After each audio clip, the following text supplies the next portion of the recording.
हाथी घोड़े तोप तलवारें फौज तो तेरी सारी है, पर जंजीर में जकड़ा राजा मेरा अब भी सब पे भारी है।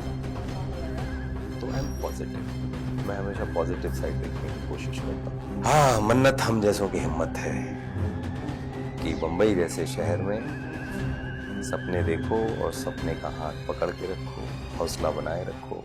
हेलो, नमस्कार, आदाब, सत श्री अकाल। मेरा नाम है आरती अग्रावत और आज हमारे बीच जो हस्ती मौजूद है वो किसी भी परिचय की मोहताज नहीं है। 23 से 24 साल इन्होंने एक्टिंग को दिए हैं, लेकिन मुझे लगता है कि कविताएं इनके दिल के ज्यादा करीब रही है। ज्यादा भूमिका नहीं बांधूंगी, सीधा ले चलते हैं विनीत कुमार सिंह। स्वागत है आपका। बहुत बहुत धन्यवाद। छावा के बाद पीआर और प्यार दोनों मिल रहे हैं भरपूर। एकदम भरपूर। कैसा लग रहा है? प्यार मतलब मैंने कभी भी अपने पूरे करियर में ये अनुभव नहीं किया जो छावा के बाद जो हो रहा है, सुपरवाइजर मालेगांव के बाद जो जिस तरीके के मैसेजेस आ रहे हैं और लोग जिस तरीके से लोगों ने फिल्म को रिसीव किया, कमाल है। तो अब मन जीत गया, मन के जीते जीत है, मन के हारे हार। बिल्कुल। इच्छाएं तो कभी खत्म नहीं होती। तो ये बेचैनी इस बात के लिए हमेशा रही कि और बेहतर काम कर सकूं, और बेहतर काम करने की आज़ादी मिल सके। तो सारी जद्दोजहद मेरी इसी बात के लिए रही है और अब पूरी तरीके से उम्मीद है मुझे कि कई सारे जो प्रयोग करना चाहता हूँ करने का मौका मिलेगा। काफी सिलेक्टिव अपने रोल को लेकर? सेलेक्टिव, हाँ बिल्कुल। करने के पहले ये सोचता हूँ, क्योंकि कुछ गलतियां तो की हैं एज एन एक्टर, लेकिन गलतियां आपको ज्यादा सिखाती हैं।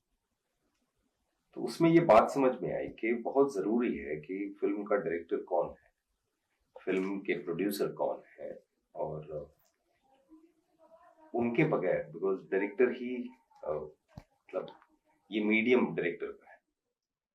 तो मतलब कुछ भी रोल सेलेक्ट करने से पहले आप डायरेक्टर प्रोड्यूसर भी चुनते हैं? हाँ बिल्कुल, क्योंकि उसके बगैर चीज कहीं पहुंच नहीं पाती।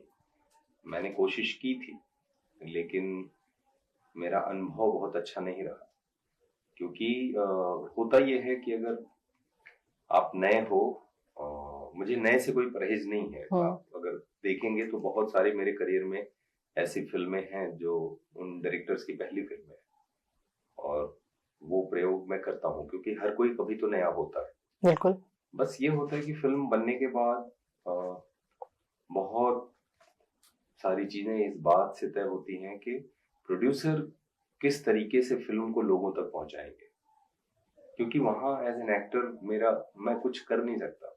मैं सिर्फ जहां बोला जाएगा कि हाँ ये प्रमोशन का शेड्यूल है, मैं वहां जा सकता हूँ, लेकिन वो सारी तैयारियां, वो सब कुछ वो प्रोड्यूसर के हाथ में होता है कि फिल्म को कैसे लोग माउंट किया जाए, किस तरीके से ज्यादा लोगों तक पहुंचाया जाए, या उसकी ऑडियंस जो है उस फिल्म की, अगर सेलेक्टिव ऑडियंस भी है तो वो डिजाइन क्या हो कि उन तक फिल्म पहुंचे।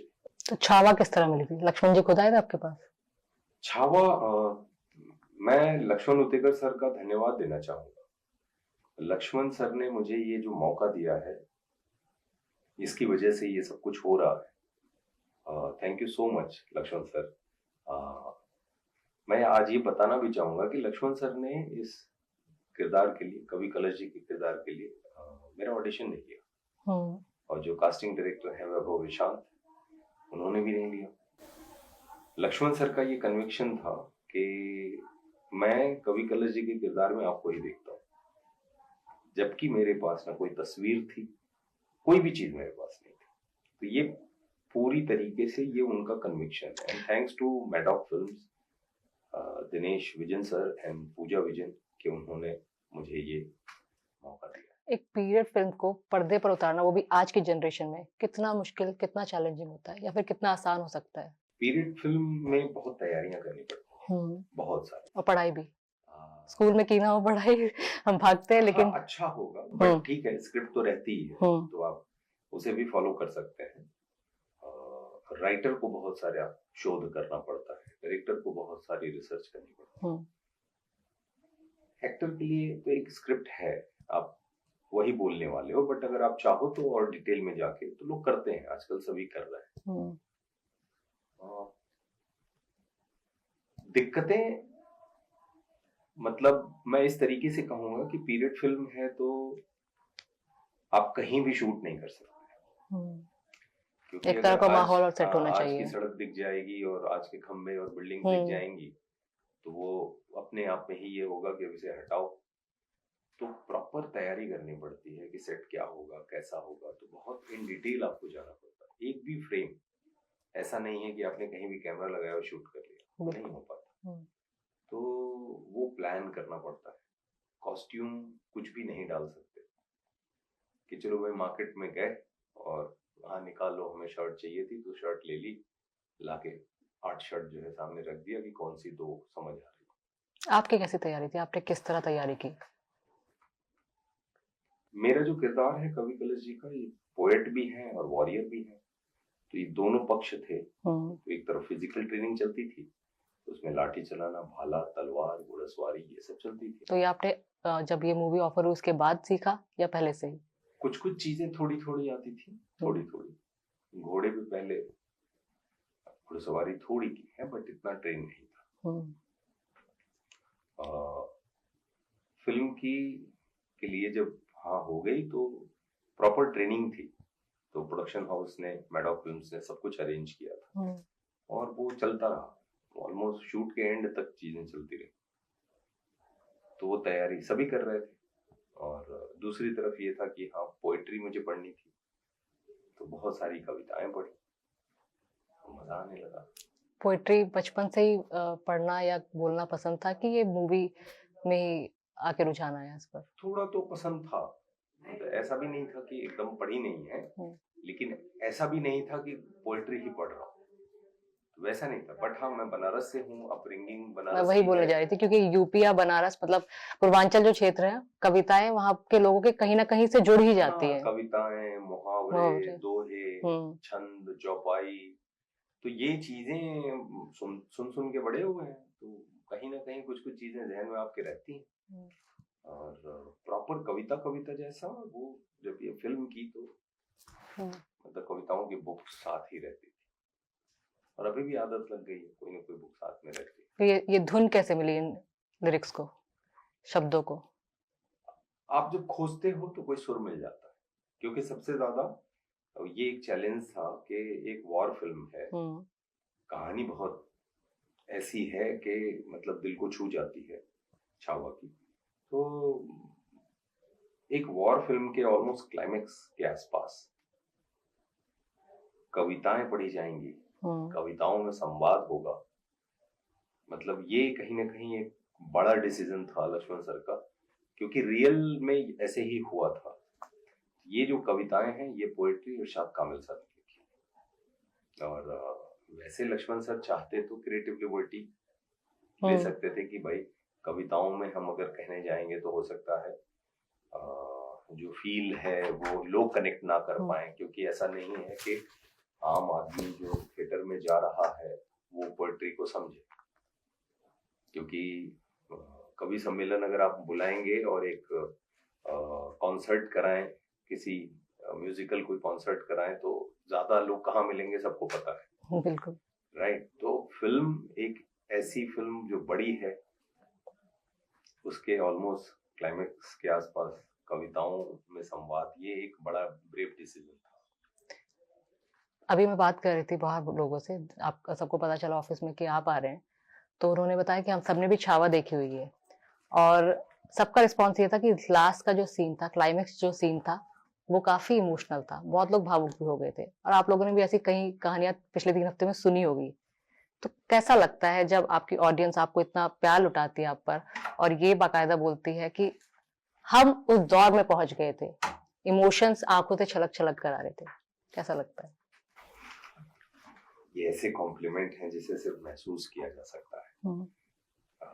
मैं खुद सोशल मीडिया पे जब जा रहा हूँ तो वक्त कम मिल पा रहा है, बिकॉज छावा की रिलीज के 2 वीक के बाद ही सुपरवाइजर मालेगांव में आ चुकी है और बहुत सारी बातें हो रही हैं, तो वक्त कम मिल रहा है क्योंकि उसके प्रमोशन में था।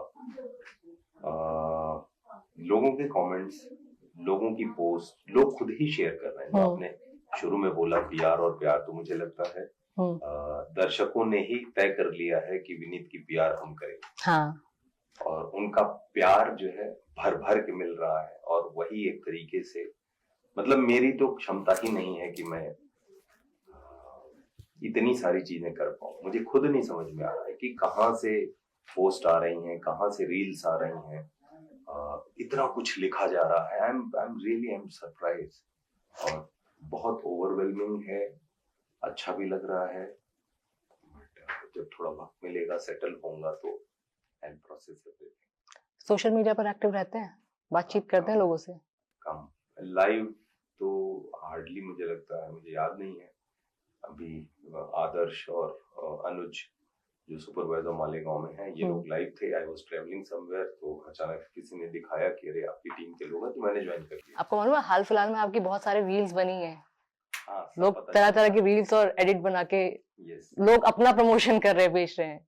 अब मुझे लगता है अपना नहीं, कहीं ना कहीं वो तो आपका, इनडायरेक्टली तो आपका ही है। मेरे लिए। और लोगों, वो जो मैसेजेस मैं बता रहा था कि लोग कह रहे हैं कि ऐसा लग रहा है कि ये सिर्फ आपकी सक्सेस नहीं है विनीत भाई, हमें ऐसा लगता है कि हमारी भी सक्सेस है। तो ये बहुत, मतलब ये इमोशनल करता है। एक कनेक्शन छावा के बाद, ऐसा नहीं है सिर्फ छावा, मुक्केबाज हो या gangs of Wasseypur, her movie के बाद आपकी जो अपनी फैन ऑडियंस है, एक कनेक्शन हमेशा रहा है, लेकिन छावा के बाद वो और ज्यादा बिल्ड हुआ है। तो ये हाल फिलहाल में हमने खुद देखा है, और मैंने तो खुद देखा कि रील्स में इतनी अच्छी आपकी जो लास्ट की क्लाइमेक्स सीन की पोएट्री है, उसके तरह तरह के वीडियोस बना के मतलब सोशल मीडिया पे काफी वायरल हो रहे हैं। अभी आपके अगले प्रोजेक्ट्स क्या हैं? आने वाली चीजों में अभी तो छावा भी थिएटर में है, सुपरवाइजर मालेगांव भी थिएटर में है, और इसके बाद एक कबीर खान सर का शो है रंगीन, और एक सनी देओल सर की साथ एक फिल्म की है जाट, उसका टीजर आया था। हाँ, जिसके प्रोड्यूसर्स हैं मैत्री मूवी मेकर्स और people media factory, and director हैं उसके गोपीचंद मिलेनिनी। बिल्कुल कुछ अलग हुआ है वहाँ भी काम। एक फिल्म है अनुराग सर के साथ, और आपके फेवरेट बिल्कुल उन्होंने एज एन एक्टर बहुत सारी चीज़ें मेरे अंदर अनफोल्ड हुई हैं, बिकॉज उनके साथ काम करके बहुत कुछ मुझे सीखने को मिला है, और हमेशा एक चैलेंज मिलता है जब भी, मतलब वो कुछ नया देते हैं, और मुझे खुद नहीं पता होता कि मेरे अंदर ये भी चैप्टर है क्या एज एन एक्टर। तो अच्छा लगता है, सरप्राइज। फिर एक फिल्म है, एंथोलॉजी है, मेरे एक मित्र हैं आशीष आर्यन, 4 कहानियां, उसमें से एक कहानी मेरी है, और ये सब तो आएगा। लेकिन अभी सुपरवाइजर मालेगांव थिएटर में है। मैं दर्शकों से ये कहना चाहूंगा कि आपने छावा में कवि कलश जी के किरदार के लिए जो प्यार दिया है, वही प्यार सुपरवाइजर मालेगांव को भी दीजिए। सुपरवाइजर मालेगांव की थीम क्या है? बड़ी सुंदर कहानी है, एक्चुअली ये रियल लाइफ की कहानी है। मालेगांव महाराष्ट्र में एक जगह है जहाँ पे कुछ बंदों ने, कोई खजूर बेचता था, कोई वीडियो पार्लर चलाता था, कोई जर्नलिस्ट था लेकिन कोई प्लेटफॉर्म नहीं था उसके पास, तो दिन भर कैरम खेलता था, कोई चाय समोसा बनाता था। इनके बीच में सब दोस्त थे, इनके बीच में कॉमन था सिनेमा। दोस्ती की कहानी है। हाँ, इनके बीच में कॉमन था cinema. There lots of things. आप फिल्म देखेंगे बिकॉज बहुत कुछ कहती है फिल्म, आपको बहुत कुछ देगी, और इन्होंने, कुछ होता है इनकी लाइफ में और ये तय करते हैं कि अपनी पिक्चर बनाएंगे। और इन्होंने मालेगांव में, कुछ पता नहीं था सिनेमा कैसे बनता है, आज फिल्म इंडस्ट्री खड़ी कर दी। मेरा जो किरदार है फरूक जाफरी, वो अब इस दुनिया में नहीं है, मेरी उनसे मुलाकात नहीं हो पाई, लेकिन बहुत कमाल का उनका किरदार रहा है रियल लाइफ में भी, और बहुत तारीफ़ें सुनी हैं उनकी। वो राइटर थे और उनका अंदाज ही अलग था, और वो दिखता है स्क्रीन पे भी। मैंने कोशिश की है, मैं उम्मीद करता हूँ कि जो मुझे आता है एज एन एक्टर, लोगों तक फरूक जाफरी साहब का जो किरदार है लोगों तक पहुँचेगा। और दोस्ती है फिल्म में, सपने देखने की हिम्मत देती है आपको फिल्म ये भरोसा देती है कि अगर आप सपने देखते हो तो वो सपने पूरे भी हो सकते हैं। उम्मीद देती है फिल्म, और फिल्म ये बताती है कि अगर लोग एक साथ आ जाएं, कि कम्युनिटी अगर आ जाती है तो कैसे इम्पॉसिबल को पॉसिबल किया जा सकता है। तो फिल्म आपको हंसाएगी। मेरी एक वो साइड भी आपको फिल्म में देखने को मिलेगी। लाइटर इंटेंस रोल्स ज़्यादा आए तो वो किए हैं, लेकिन इसमें एक लाइटर साइड भी आपको देखने को मिलेगी। बाकी है कुछ दूसरे वैसे भी सीन्स हैं। मुझे करना है और मैं करूँगा वक्त के साथ। बिल्कुल, मुझे कुछ बढ़िया एक्शन फिल्म्स करनी है और कॉमेडी फिल्म्स करनी है। अच्छा, एक जनरल क्वेश्चन है मेरा। पिछले कुछ सालों में बॉलीवुड और ऑडियंस वो कनेक्ट जो था वो कहीं ना कहीं कम हुआ था, लेकिन पिछले साल से ऐसी बहुत सारी मूवीज हुई हैं और अब छावा है, तब जाके दोबारा ये बिल्ड होना शुरू हुआ है। क्या आप लोगों ने भी महसूस किया, बॉलीवुड ने भी महसूस किया? कहा जाता है ना कि समय के साथ बहुत सारी चीज़ें होती हैं जिससे आप सीखते हो। अब इस साल अगर 2025 की बात करें तो छावा ने तो मतलब सारे रिकॉर्ड तोड़ हाँ, झूम झूम के बरसात हुई है ना।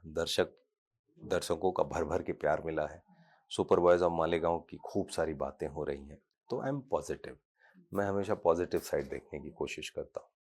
और बाकी कहा जाता है ना, आवश्यकता आविष्कार की जननी है। तो अब जब कोई सिचुएशन आती है तो उसमें ही कोई नई चीजें, नया विचार भी आता है। और अक्षय खन्ना जी के साथ औरंगजेब, वो तो बिल्कुल औरंगजेब लग रहे थे। जैसे हमने फोटोज हिस्ट्री की बुक्स में देखा है, बिल्कुल एक्चुअल में उनको देखा जा रहा था, वही निकल कर आ रहे थे। उनके साथ काम करना, कोई मतलब फेस ऑफ वाला सीन उनके साथ था? हाँ, एक सीन था हमारा साथ में, बहुत ज्यादा चीजें नहीं थी एक साथ, लेकिन कुछ बड़ा सीन है जहाँ पे, जिस सीन की आप बात भी कर रहे हो, जिसमें कविताएं हैं, और साथ में बहुत अच्छा लगा। बिकॉज मैंने बहुत पहले से उनको देखता आया हूँ मैं, और बहुत कमाल का काम करते हैं, और इस बार भी वो उन्होंने किया है। और विकी कौशल के साथ आपकी अलग बॉन्डिंग रही है? विकी के साथ बहुत स्पेशल बॉन्डिंग हमेशा से रही है, वासेपुर के वक्त से। और he is very sincere, hard working, talented, and Vicky की सक्सेस देख के खुशी मिलती है।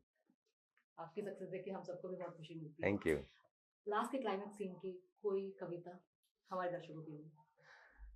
हाथी घोड़े तोप तलवारें, फौज तो तेरी सारी है, पर जंजीर में जकड़ा राजा मेरा, अब भी सब पे भारी है। क्या बात है, मुझे बहुत मजा आया। जाते जाते छोटा सा रैपिड फायर है, मैंने कुछ क्वेश्चन आपके लिए बनाए थे, और इसके अलावा बनारस के हैं, बनारस से आपने मुंबई तक का सफर तय किया, क्या चैलेंजेस है? वैसे टाइम की कमी आप लोग बता रहे हैं, मैं पूछना तो ये भी चाहती थी। और दूसरा, दिल्ली आए हैं, क्या खाना पसंद है? मुंबई का क्या खाना पसंद है, और सबसे ज्यादा ये क्या लगता है, या फिर बनारस के ही खाने की याद आती है? बनारस घर तो घर ही होता है ना, लेकिन दिल्ली दिलदारों की है, और दिल्ली आता हूँ तो छोला भटूरा खाता हूँ, पराठे मिस नहीं करना चाहता, और दिल्ली में खाना बहुत अच्छा है। तो ये तो नहीं लगता कि छोले भटूरे खाने का, अरे मेरी डाइटिंग, ना मेरा वैसा नहीं है। मैं बीच बीच में ना साल 2 साल के अंतराल पे एक आध ऐसी फिल्में करता हूँ जहाँ छूट के खाता हूँ। हमारे जैसे लोग डेली खाते हैं। तो आपका फेवरेट रोल अब तक का, आपका जो आपने अभिनय किया, कौन सा? कई सारे हैं, मतलब मैं एक को पिक नहीं कर सकता, बिकॉज सारी फिल्में, ऐसा नहीं है कि एक होता है ना कि एक ही तरीके का काम किया हो तो उसमें से मैं पिक करूं। मतलब अगली है तो अगली बिल्कुल अलग है, वासीपुर बहुत अलग है, बॉम्बे टॉकीज बहुत अलग है, छावा बहुत अलग है, सुपर बॉयज ऑफ मालेगांव बहुत अलग है, मुक्काबाज बहुत अलग है, तो मैं कैसे पिक करूं? डिस्क्राइब मन्नत इन वन वर्ड। हाँ, मन्नत हम जैसों की हिम्मत है कि बम्बई जैसे शहर में सपने देखो और सपने का हाथ पकड़ के रखो, हौसला बनाए रखो। बम्बई में टर्निंग पॉइंट क्या रहा? 2-3 थे। एक तो गैंग्स ऑफ वासीपुर का होना, दूसरा मुक्काबाज का होना, और अब ये तीसरा मुझे एकदम अच्छे से महसूस कर रहा हूँ, छावा और सुपर बॉयज ऑफ मालेगांव जैसी फिल्म का हूँ। विनीत जी के दिल के सबसे ज्यादा करीब के हैं? मेरे? आपके? मेरा काम। आपका काम? मेरा काम और मेरे अपने करीबी लोग, मेरे मित्र, मेरा परिवार। खुद को एक वर्ड में कैसे डिस्क्राइब करेंगे?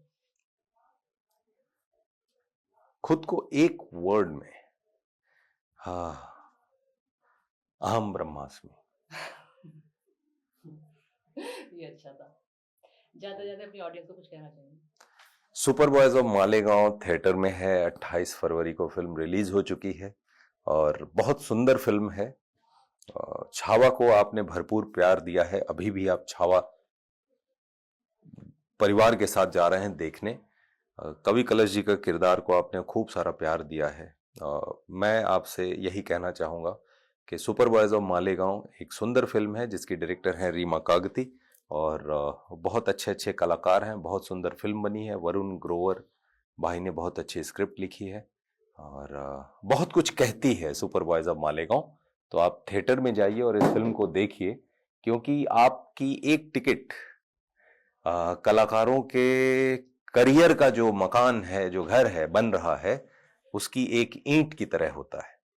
तो जब फिल्म थिएटर में आती है और आप थिएटर में जाके एक टिकट लेके देखते हैं तो कहीं ना कहीं आप सहयोग करते हैं, उस कलाकार को स्ट्रेंथन करते हैं जिसका काम आपको अच्छा लगता है। उसकी वजह से कलाकार अपने जीवन में और प्रयोग कर पाता है। बाद में जब आप फिल्में देखते हैं तो आपकी तारीफ तो सर आंखों पर, लेकिन अगर आप थिएटर में देखते हैं तो हमारे जीवन पे बहुत फर्क पड़ता है। एक टिकट लेके वोट जरूर दीजिए। वो ये ऐसा ही है, एक वोट की जैसी बात है।